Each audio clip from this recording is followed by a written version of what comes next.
स्वागत है जी आप सभी का अपना चैनल आयुष संग्रह ऑनलाइन क्लासेस में। कैसे हैं आप सभी लोग? उम्मीद करते हैं अच्छे स्वस्थ और मस्त होंगे। आज हम लेकर आ चुके हैं इतिहास का क्लास। सब्जेक्टिव क्वेश्चन है। क्या है? सब्जेक्टिव क्वेश्चन है। VVI सब्जेक्टिव क्वेश्चन है।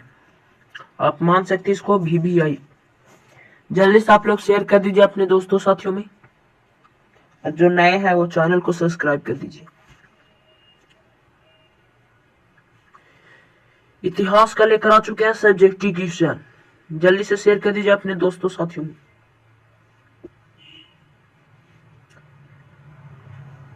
नो, जल्दी से शेयर कर दीजिए आप लोग।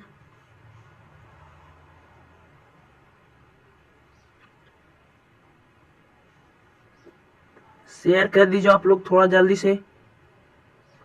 हो गया तो चलिए शुरू करते हैं आज का क्लास। पहला क्वेश्चन कहा गया है 1848 की फ्रांसीसी क्रांति के कारण क्या थे? तो 1848 में फ्रांसीसी क्रांति के प्रमुख कारण थे। पहला कहा गया मध्यम वर्ग का शासन का प्रभाव था। जो मध्यम वर्ग था वो शासन का प्रभाव था। राजनीतिक दलों में संगठन का अभाव था, बैठक नहीं हुआ था। समाजवाद का प्रसार लुई फिलिप्स की कमजोर नीति यानी असफल नीति थी। आगे कहा गया है इसमें इस क्रांति का सबसे प्रमुख कारण था लुई फिलिप्स की नीति और जनता के प्रति अवशोषण था। वह जनता के लिए तकनीकी समस्याओं को सुलझाने में असमर्थ था, लेकिन सपुत्र था। जो लुई फिलिप्स था वो समझता नहीं था। अगला क्वेश्चन कहा गया है मेजनी कौन था? मेजनी कौन था यह बहुत बार पूछा जा चुका है परीक्षा में। मेजनी कौन था? इसका सही आंसर हो जाएगा मेजनी इटली के राष्ट्रवादियों के गुप्त दल कार्बोनेरी का सदस्य था। पूछा जाएगा मेजनी किस दल से जुड़ा था? मेजनी किस दल से जुड़ा था? इसका हो जाएगा कार्बोनेरी नामक गुप्त दल से। कार्बोनेरी नामक गुप्त दल से कौन जुड़ा था? तो मेजनी जो था कार्बोनेरी नामक गुप्त दल से जुड़ा हुआ था। और वह क्या था? वह सेनापति होने के साथ साथ गणतांत्रिक विचारधाराओं का समर्थक था। साहित्य था। 1830 में नागरिक आंदोलन द्वारा उत्तरी और मध्य इटली को एकत्रित किया, गणराज्य स्थापित करने का प्रयास किया, किंतु असफल होने पर इटली से पलायन यानी चला गया। 1845 में मेटरनिख की पराजय के बाद मेजनी पुनः इटली आकर इटली का एकीकरण प्रयास किया।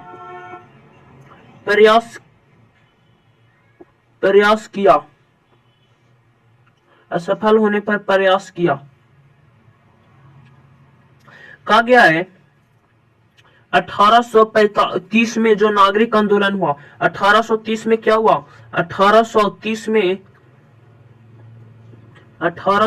में क्या हुआ?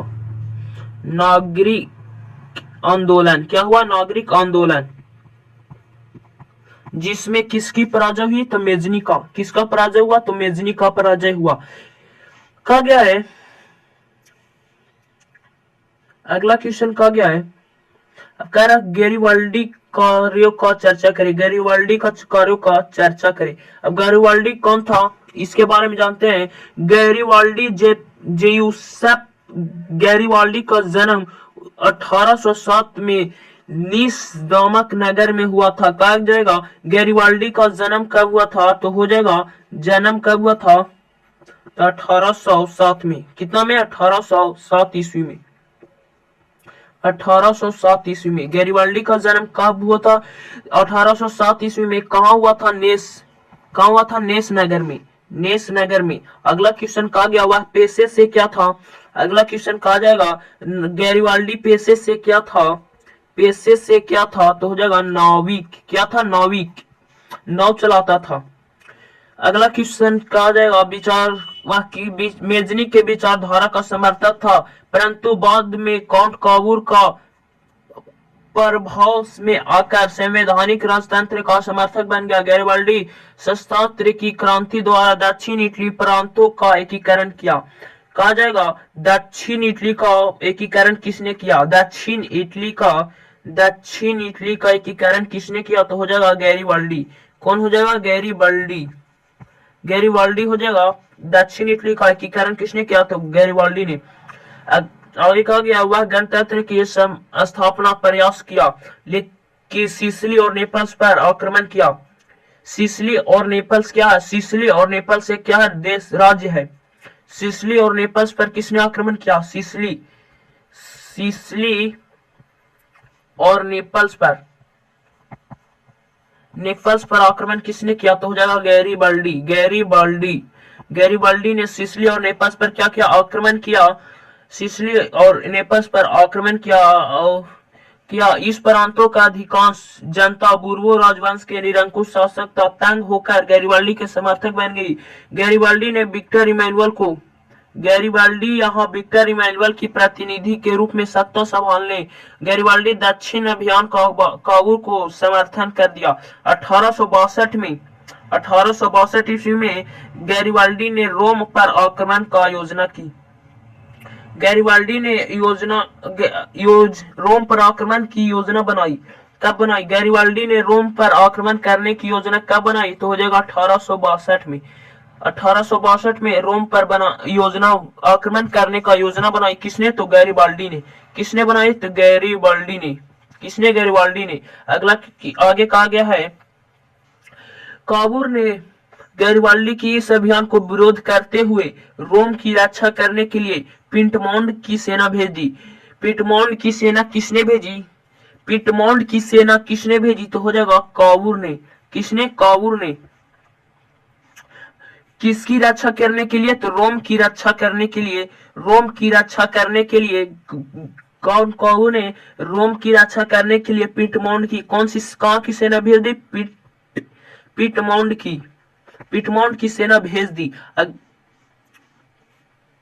पिटमोंड की सेना भेज दी।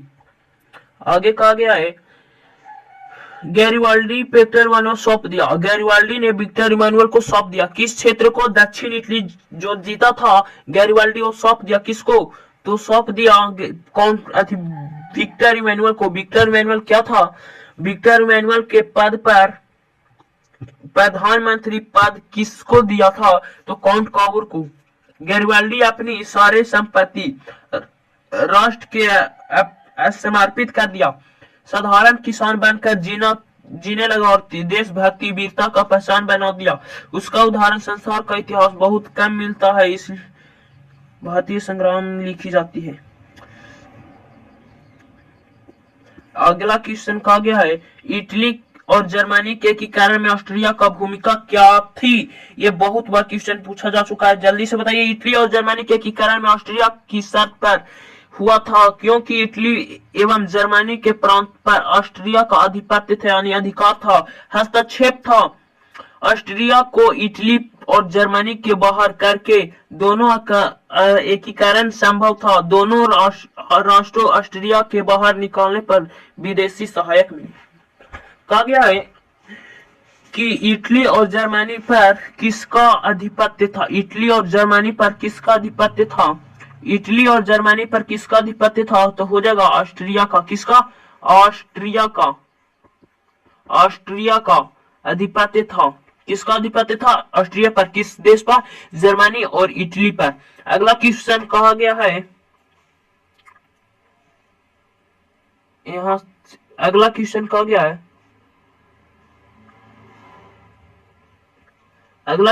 गया है इटली के एकीकरण में मेजनी का योगदान क्या था? इटली के एकीकरण में मेजनी का योगदान क्या था? मेजनी क्या था? दार्शनिक, साहित्य, राजनेता के साथ साथ लोकतंत्र विचार का समर्थक था, सेनापति था, योग सेनापति था। राष्ट्रवाद की भावना प्रेरित होकर उन्होंने गुप्त क्रांति संगठन कार्बोनेरी के सदस्य से ग्रहण की। मेटरनिख युग के पतन के बाद मेजनी ने प्रादुर्भाव हुआ अपने गणतंत्रात्मक उद्देश्य से प्रचार किया। मेजनी ने 1830 में मार्शोई यंग इटली की स्थापना की? मेजनी ने यंग इटली की स्थापना कब की? यंग इटली की स्थापना यंग इटली की स्थापना कब की? तो 1831 में। किसने की? तो मेजनी ने। किसने? मेजनी ने 1831 में यंग इटली की स्थापना की। अगला क्वेश्चन कहा गया है, आगे कहा गया है, उसके सदस्य युवकों ने बना यंग इटली का एकमात्र उद्देश्य इटली को ऑस्ट्रिया के प्रभाव से मुक्त करना था, एकीकरण था। उसके जनता निर्दान तथा इटली का नारा बुलंद किया। अग्र राष्ट्रवादी विचार के कारण मेजनी ने निर्वास यंग इटली का यहाँ पे आइए, यहाँ था अधिकार विश्वास था इस प्रकार। अगला क्वेश्चन कहा गया है, यूरोपीय इतिहास के घेटों का अर्थ होता है क्या? किसका घेटों का अर्थ होता है? तो इसका घेटो शब्द का व्यवहारिक मूलतः मध्यकालीन यूरोपियन शहरों में यहूदी बस्ती के लिए जाना जाता है, परंतु वर्तमान संदर्भ में यह विशेष धर्म पर जाति या सामान्य पहचान लोगों के एक साथ रहने का स्थान इंगित है। अगला क्वेश्चन कहा गया मेटरनिक युग। अब जानेंगे मेटरनिक युग। क्या जानेंगे हम लोग? अब जानेंगे हम लोग मेटरनिक युग। मेटरनिक युग क्या है? ऑस्ट्रिया का चांसलर मेटरनिक के 1815 से 1848 ईस्वी तक काल को मेटरनिक युग कहते हैं। कहा जाएगा मेटरनिक युग किसे कहते हैं? 1815 से 1848 के समय को, काल को मेटरनिक युग कहते हैं।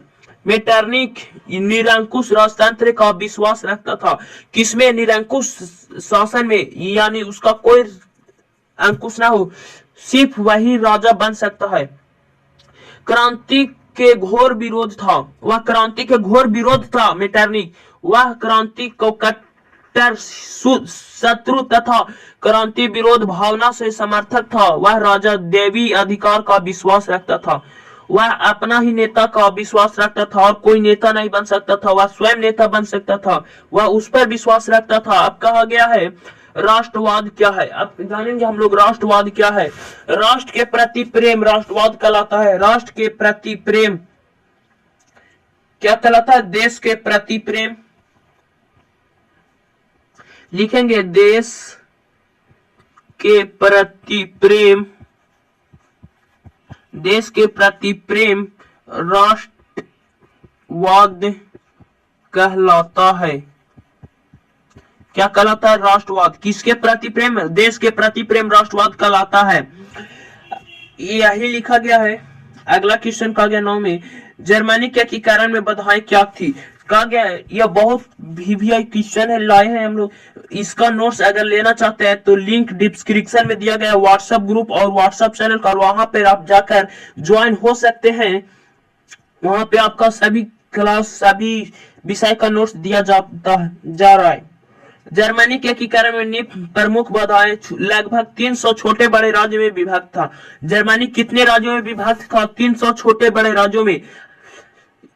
इन राज्यों का व्यापक राजनीतिक, सामाजिक, धार्मिक विशेषता थी। यह किस पे बैठा हुआ था? राजनीतिक, सामाजिक और धार्मिक पर। राष्ट्रवाद की भावना का अभाव था, वहां पे राष्ट्रवाद की भावना का अभाव था। और ऑस्ट्रिया का चांसलर मेटरनिक का क्या था? अधिकार था।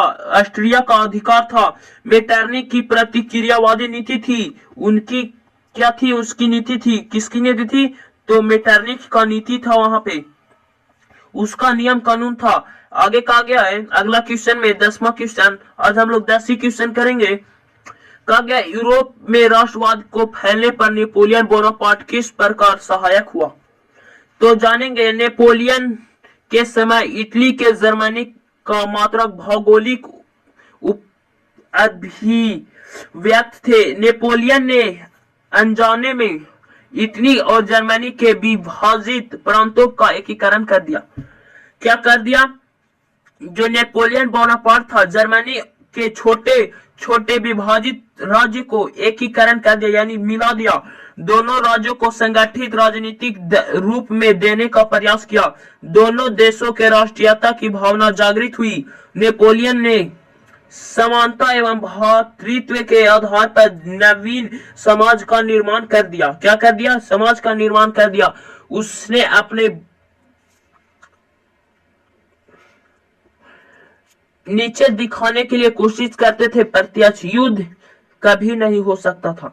अगला, रुक जाइए, यहाँ पे 11वां क्वेश्चन कहा गया शीत युद्ध से आप क्या समझते हैं। अगला क्वेश्चन कहा गया शीत युद्ध। क्या कहा गया? शीत युद्ध। यहाँ पे कहा गया शीत युद्ध से आप क्या समझते हैं। समझते क्या आप शीत युद्ध से? तो जल्दी से यहाँ पर आकर देख सकते हैं।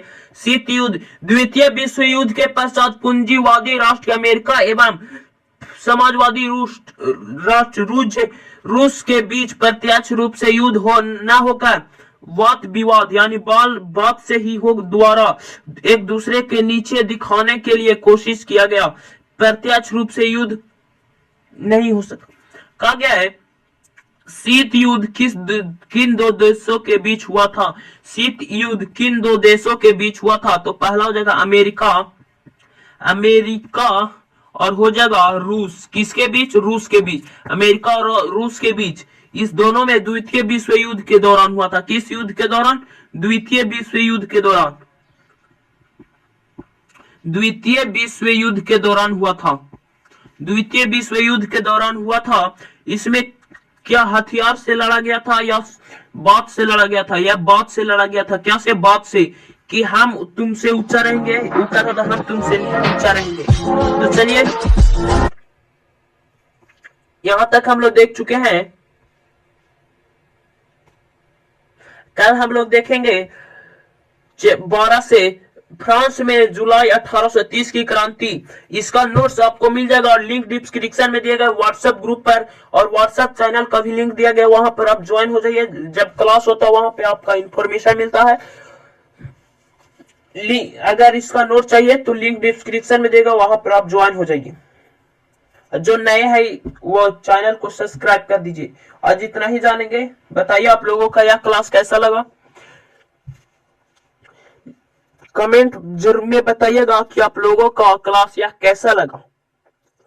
जो लाइक नहीं किया लाइक कर दीजिए।